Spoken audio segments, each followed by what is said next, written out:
Je vais essayer de faire en 15 minutes la synthèse, quelques enseignements et bien sûr plein de questions issues des ateliers du séminaire suivant. Je ne sais plus qui fait avancer. Ah voilà. Donc ça a été déjà un peu dit, hein, des éléments de contexte à Santé publique France notamment, c'est un sujet en discussion, réflexion euh, depuis une bonne dizaine d'années. Ça a commencé du temps de l'Institut de veille sanitaire, c'était uniquement les données et pas l'Agence de santé publique telle qu'elle est maintenant. Ça a donné lieu à des ateliers de sensibilisation en interne, donc début de formation, ce qui est déjà d'un point de vue institutionnel en 2018 et 2019. D'un atelier aux rencontres de Santé publique France en 2019, avec la participation notamment du CCNE, avec la dimension santé publique au centre, et puis enquête et consultation en interne auprès des agents en 2021, notamment dans la perspective de préparer le document repère. Voilà, Martine Bengener, je suis très heureux qu'elle soit présente. Elle était présidente de notre CED. Elle était très, très impliquée, très active pousser dans ces directions et on lui en est reconnaissante. Et c'est pour ça qu'on tenait à la voir. J'ai l'impression de parler encore comme l'ancien directeur scientifique. Il faudrait que je fasse attention. Voilà. Et puis, alors, dans le contexte, il y a quand même un élément important, c'est l'avis 137 du CCNE d'octobre 2021. On ne l'avait pas vu venir. On se posait ces questions. Et on se dit, c'est très bien, l'avis notamment insiste beaucoup sur la participation, hein, sujet pas simple dans une agence, en santé publique, je pense comme dans les autres. Et donc, ça a été un point de repère qui nous a poussé aussi à se dire, mais on a peut-être des éléments de réflexion, il faut qu'on travaille, qu'on interagisse avec eux. Et donc, du coup, ça a contribué à mettre en place ce séminaire.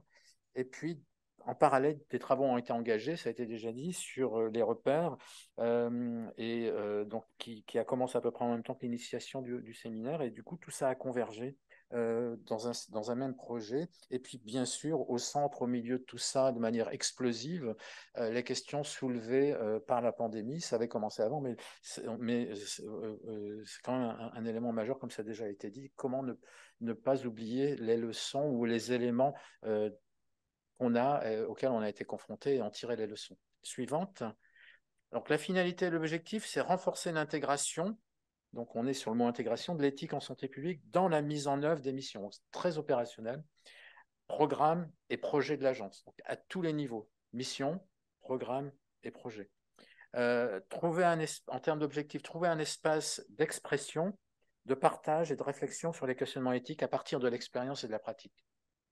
Hein, soit au niveau national et régional, mettre en perspective cette réflexion pour implanter le questionnement éthique, donc c'est pour en faire via peut-être un processus un peu apprenant, la mise en œuvre en pratique, faire connaître nos réflexions, notamment avec déjà les acteurs déjà présents en bioéthique, le CCNE et d'autres, et puis au niveau international, contribuer aux travaux en éthique, en santé publique, notamment ceux du CCNE. Donc, comme ça a été dit, c'est un séminaire, c'est pas une fin en soi, c'est un jalon pour pouvoir avoir des éléments pour construire la suite. Et on voulait avoir ce partage collectif d'expérience pour pouvoir orienter la suite suivante.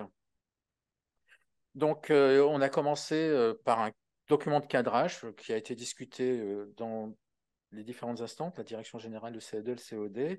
On a séquencé le travail en 3 ateliers, un séminaire de synthèse, et pour chaque, on a beaucoup écrit, on a des centaines de pages de textes, etc. Donc du matériel qui sera intéressant à regarder, à revisiter, une note méthodologique pour le déroulement des...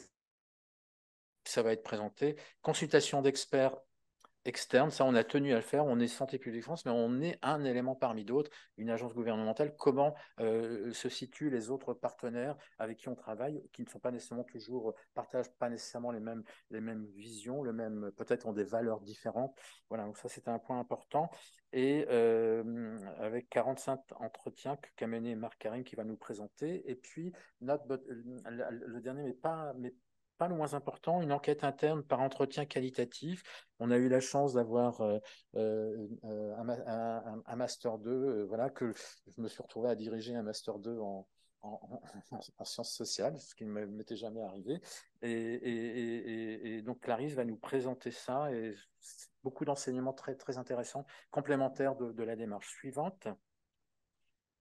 Alors évidemment, on documente tout ça, donc on transcrit et on vous renverra. On a renvoyé déjà aux participants des ateliers leurs textes et pour qu'ils le valident. Donc le déroulé des ateliers, donc, ça a été déjà dit par Anne-Catherine ce matin. Un premier atelier qui était plutôt générique, transversale, en essayant d'insister sur les spécificités de la dimension éthique dans une agence de santé publique qui est aide à la décision, mais qui décide pas directement. Donc ça nous paraissait... et parce que quand on lit beaucoup de papier, de textbook, ça fait référence beaucoup aux décideurs, beaucoup et peu à cette fonction que l'ISAP a par ailleurs aussi, sur laquelle elle a beaucoup insisté aussi. Alors, l'atelier 2 et l'atelier 3 étaient sur des sujets qui viennent du terrain. Et donc, on a beaucoup mobilisé un certain nombre de nos collègues qui avaient vécu des situations ou eu affaire à des questionnements, ne mettaient pas nécessairement le mot éthique et pour construire ces ateliers venant de l'expérience de terrain pour la documenter, avoir des études de cas et qui ont permis de partir de la pratique. Et je pense que ça, c'est un point important. Et donc, à la fois sur les investigations de terrain, les questions en santé publique posées par les incertitudes. Moi, j'adore les incertitudes. C'est pas nécessairement partagé par tout le monde. Les décideurs, pas du tout. Les dimensions et implications éthiques de la participation, qui est un sujet majeur pour une agence d'une manière générale et à Santé publique France comme ailleurs. Et voilà, pour lesquels il peut y avoir des éléments ou des réflexions qui peuvent être quelquefois contradictoires et dont on ne peut pas se passer, en tout cas, co-construction et participation. Et puis, la prévention et la promotion de la santé, on est sur autre chose. Inégalité sociale, équité, et puis les questions de communication, et donc qui ont été très riches en termes de partage suivant, et de questions soulevées et de problèmes pas toujours bien pris en compte d'un point de vue éthique. Donc, qui a contribué? Les agents et l'encadrement. Les deux ont joué le jeu. Ça, c'est important hein, d'avoir cette dimension-là. Aussi bien les chargés de projet, managers, et de la majorité des directions, avec certains étant amenés à poser un problème du point de vue de leur pratique dans l'organisation, des études de cas, et ça a été le travail que j'ai trouvé le plus intéressant, et puis avec une montée en charge de l'intérêt de la participation avec l'avancée des ateliers. Il y a une petite épidémie de transmission de personne à personne en interne pour lesquels on a une part de responsabilité au niveau de l'animation, et connaissant bien la maison, on a pu, et du coup, ça a plutôt été très positif, en tout cas du ressenti à notre niveau. Le CED a été très bienveillant et a apporté son regard, les aspects théoriques et externes aussi, contribué aux animations et aux interventions, et puis a beaucoup accompagné la production du document repère dont Martine Ledrans présentera cet après-midi. Le COD, le comité d'orientation et de dialogue, a apporté des éléments auxquels on n'avait pas pensé. On en reparlera peut-être, en particulier le temps long, le commun, les communs et les biens communs, la participation, la transparence. D'autres agences qu'on remercie ont participé, et donc du coup ça crée un peu un collectif déjà qui va au-delà de l'agence. Et puis le CCNO, on l'a déjà dit, au travers la participation de Laurent a été très utile. Suivante. Donc, on a essayé d'allier les concepts, la pratique et les études de cas. On a essayé de faire en sorte de ne pas être uniquement les mains dans le cambouis, mais d'avoir les mains dans le cambouis, mais aussi replacer dans des éléments de concept, et ça, le CED a été très, très essentiel pour nous. Il fallait avoir ces éléments-là, et puis dans la pratique du quotidien. Donc, chaque session a été introduite, la problématique a été introduite avec un œil soit éthique, soit philosophique, je pense à une en particulier, et ou pratique, voilà ce qu'on a à faire. Donc ça mettait en perspective les études de cas, qui ont été préparées, écrites et présentées par ceux et celles qui les ont rencontrés, et dans les différentes actions d'action, donc situées, remis dans leur contexte de l'équipe qui avait face au sujet qu'elle traite professionnellement habituellement, et dans un contexte national, territorial, voire quelquefois très local, puisqu'il peut s'agir d'épidémies dans des institutions. Et quelque chose qu'on n'est peut-être pas complètement imaginé, qu'il fallait accompagner les porteurs et porteuses d'études de cas, parce que ce n'était pas naturel pour elles, nécessairement, ces personnes, de venir en parler. Et donc, j'ai mis un verbatim que j'ai un peu qui résume bien: si identifier des questions dont on perçoit, on n'est pas sûr qu'elles peuvent toucher à l'éthique, dont on perçoit qu'elles peuvent toucher à l'éthique, donc un peu d'incertitude en santé publique, est une chose, ok.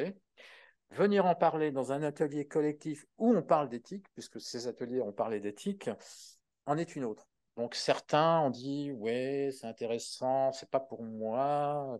Et puis ils revenaient après, ouais, en effet, c'est peut-être, mais du coup peut-être j'ai des choses à dire. Et ça a été et ça a été donc aussi une opportunité. Et donc du coup on voit bien qu'au travers de cette émulation, petite émulation, hein,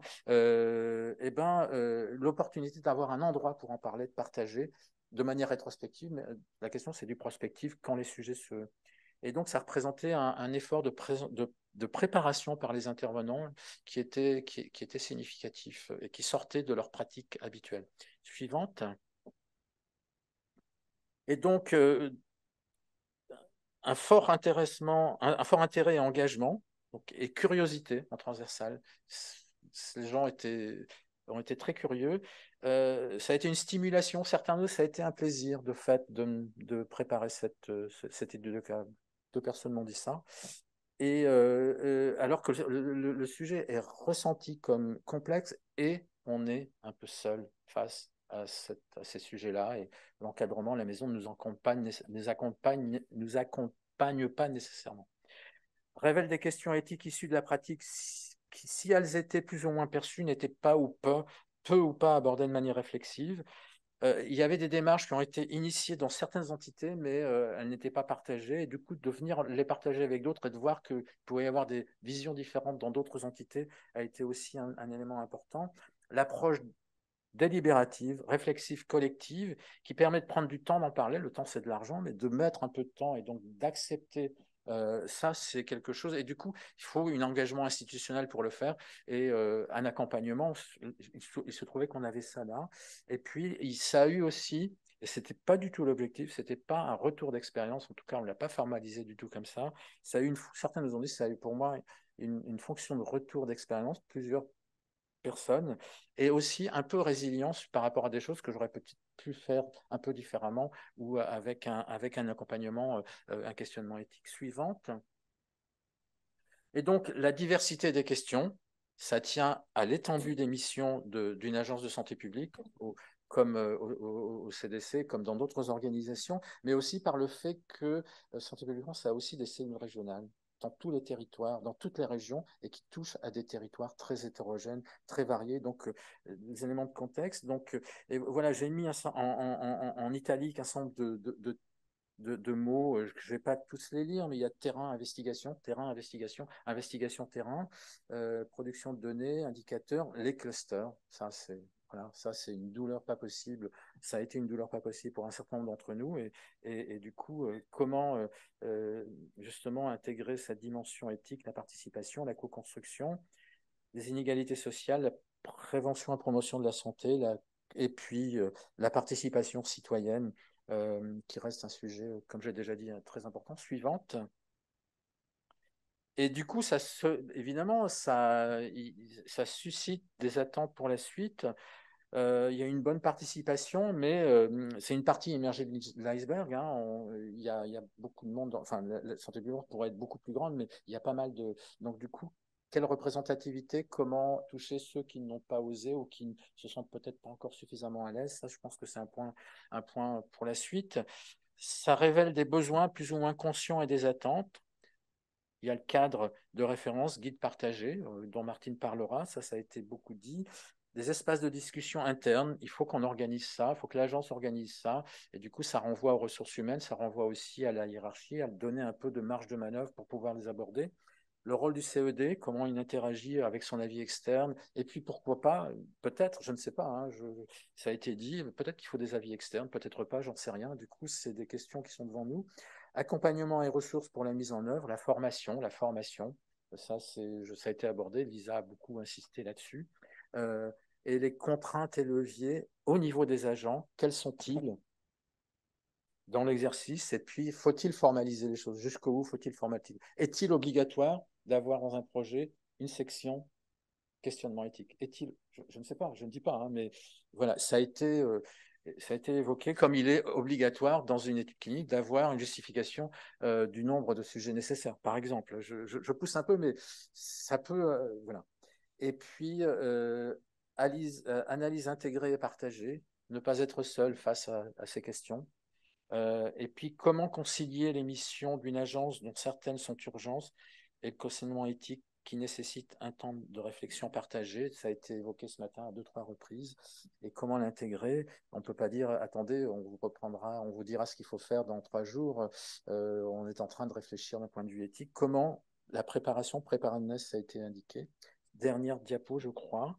Et en conclusion, séminaire jalon, ça a déjà été dit, mais le mot jalon est vraiment essentiel. On ne s'arrête. Et ça, ça a été pensé. Avant de s'engager, la question a été, mais au fond, vous aurez fait votre séminaire, vous serez content, et après, so what? Du coup, voilà, on l'a utilisé cette opportunité. En tout cas, au niveau de la direction de Santé publique France, en tout cas, ça a été initié et mis en perspective.